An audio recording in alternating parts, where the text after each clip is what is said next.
नमस्कार मंडळी, आज आपण करणार आहोत हेल्दी आणि चविष्ट असे शेवग्याच्या शेंगांचे पराठे. शेवग्याच्या शेंगा शरीरासाठी खूप फायदेशीर असतात. त्याच्यामध्ये भरपूर व्हिटॅमिन, कॅल्शियम, फायबर असतं. शरीराला ताकद त्याच्यामुळे मिळते. तुम्ही नाश्त्यासाठी करा किंवा दुपारच्या जेवणासाठी करा, डब्यासाठी करा.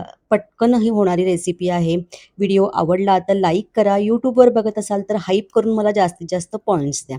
चला मग लगेच सुरुवात करूया. त्यासाठी इथे अगोदर मी शेवग्याच्या शेंगा घेतलेल्या आहेत. शेंगा थोड्याशा जाडसर अशा घेतल्या त्याच्यामुळे की नाही ह्याच्यातला गर जरा जास्त प्रमाणात निघतो. शेंगा अशा या प्रकारे की नाही चिरून घ्यायच्या आहे आणि जेवढं साल निघेल तेवढं त्यातलं साली काढून घ्यायच्या आहेत.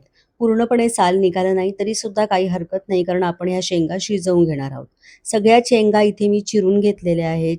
चिरण्याच्या अगोदर शेंगा पहिला स्वच्छ धुवून घ्यायच्या, त्यानंतर या प्रकारे चिरून घ्यायच्या आणि कुकरमध्ये अशा घालून ह्याच्यामध्ये शेंगा बुडतील एवढं पाणी घालायचं, म्हणजे की नाही शेंगा अगदी व्यवस्थित मऊसूत अशा शिजतात.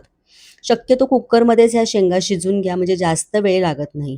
कुकरच्या इथे 3 शिट्ट्या करून घ्यायच्यात आणि व्यवस्थित ह्या शेंगा शिजवून घ्यायच्यात. गॅस इथे चालू केलेला आहे आणि कुकर लावून घेतलेला आहे. आता कुकरच्या 3 शिट्ट्या इथे झालेल्या आहेत आणि कुकर जरासा थंड झाल्यानंतर मी याचं झाकण काढून घेतलेलं आहे. तुम्ही बघू शकता इथे शेंगा पूर्णपणे शिजलेल्या आहेत.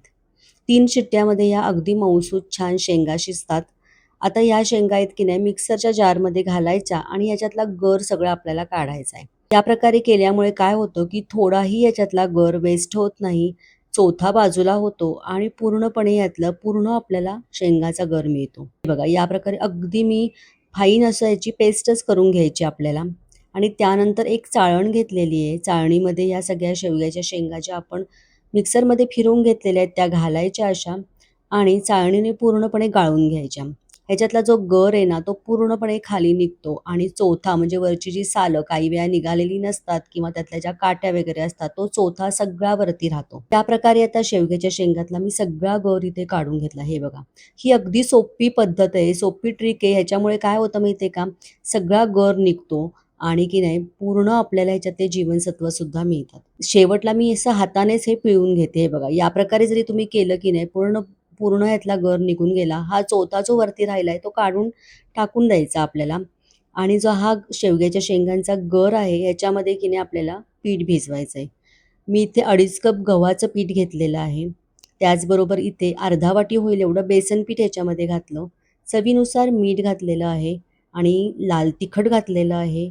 त्याचबरोबर इथे मी जिरा पावडर घातली पाव चमचा, धणा पावडर पाव चमचा आणि ओवा असा अर्धा चमचा मी हातावर क्रश करून असं घातलेला आहे. लसूण ठेचलेला घेतलेला आहे.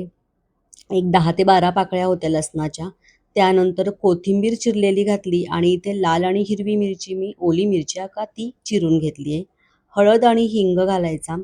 एक पाव चमचा होईल एवढा हिंग घातलेला आहे. सगळे जिन्नस मिक्स करून घ्यायचे आणि घट्टसर पण मऊसूत असा ह्याचा गोळा करून घ्यायचा. आपण नॉर्मल पराठे करताना कसा गोळा करतो त्याप्रमाणेच गोळा करायचा. पण पराठेचं पीठ भिजवताना शक्यतो गोळा जरासा घट्टसरच भिजवायचा, कारण आपण त्याच्यात मीठ वगैरे घातल्यामुळे नंतर तो पातळसर असा होतो. आता हा मऊसूत पण घट्टसर असा गोळा मी करून घेतलेला आहे.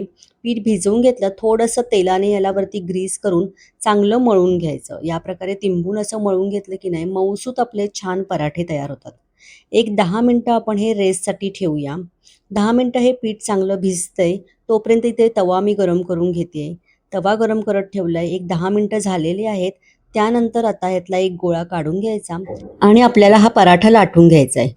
थोडासा लाटून झाल्यानंतर मध्ये मी तेल लावून घेतलेलं आहे आणि आपण पोळीला कसं घडीची पोळी करतो त्याप्रमाणे तेल लावून मी हा त्रिकोणी असं करून घेतलेलं आहे. थोडंसं पिठामध्ये डिप करून घ्यायचं या प्रकारे. पीठ लावून की नाही नॉर्मल आपण पोळी कशी लाटतो त्याप्रमाणे मी हे लाटून घेतलेलं आहे. तुम्ही पराठा केला आहे म्हणून जरासा जाडसर सुद्धा ठेवू शकता, पण मी इथे नॉर्मलच करून घेतलेले आहेत. चवीला मस्त होतात आणि अगदी मऊसूत संध्याकाळपर्यंत हे पराठे राहतात. अजिबात तसे कडक होत नाहीत, चिवट होत नाहीत, चवीला पण छान लागतात. हे बघा या प्रकारे आता मी पोळी कशी लाटून घेतो त्याप्रमाणे लाटून घेतलेलं आहे. फार जाडसर पण नाही आणि खूप पातळ पण नाही, या प्रकारे हा लाटायचा आणि दोन्ही बाजूला तूप किंवा तेल लावून शेकून घ्यायचं आहे आपल्याला इथे. आता वरतून मी इथे तेल लावून घेतलेलं आहे आणि एक बाजू झाल्यानंतर ती अशी उलटून घ्यायची आणि दुसऱ्या बाजूला परत थोडंसं तेल लावून घ्यायचं आणि दोन्ही बाजूला पराठे हे छान शेकून घ्यायचे. हलकेसे याच्यावरती डाग पडेपर्यंत हे पराठे शेकून घ्यायचे. तुम्ही बघू शकता मस्त असा दोन्ही बाजूला हा पराठा शेकून घेतलेला आहे. खूप सोप्या पद्धतीने मी इथे शेवग्याच्या शेंगांचे पराठे दाखवलेले आहेत. पूर्णपणे गर ह्याच्यामध्ये वापरला गेल्यामुळे हे अतिशय पौष्टिक असे आता हे दोन्ही बाजूला छान शेकून घेतलेला आहे पराठा. काढून घेऊया. तुम्ही बघू शकता मस्त आपला हा शेवग्याच्या शेंगांचा पराठा एक तयार झालेला आहे. याच प्रकारे तुम्हाला अजून एक इथे मी करून दाखवते. शेवग्याच्या शेंगामध्ये भरपूर व्हिटॅमिन, कॅल्शियम आणि फायबर असतं आणि त्यामुळे शरीराला ताकद मिळते. पण आपण जेव्हा भाजीमध्ये, आमटीमध्ये शेवग्याच्या शेंगा घालतो तेव्हा लहान मुलं बऱ्याच वेळा ती काढून टाकतात. असे जर तुम्ही शेवग्याच्या शेंगाचे पराठे केले तर मुलंसुद्धा आवडीने खातात. शेवग्याच्या शेंगांच्या वेगवेगळ्या रेसिपी मी आपल्या चॅनलवरती अपलोड केलेल्या आहेत. नक्की चेक करा. डिस्क्रिप्शनमध्ये मी सगळ्या लिंक देते. तुम्हाला ह्या शेवग्याच्या शेंगांचे परोठे कसे वाटले तेही मला कमेंटमध्ये जरूर सांगा.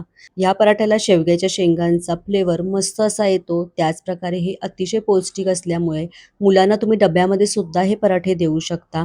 दुसराही पराठा इथे आता शेकून झालेला आहे. अतिशय पौष्टिक असलेले शेवग्याच्या शेंगांचे पराठे इथे तयार झालेत. त्याबरोबर मी कैरीचा टक्कू आणि दही घेतलेलं आहे. वरतून साजूक तूप लावायचं म्हणजे अजून टेस्ट वाढते.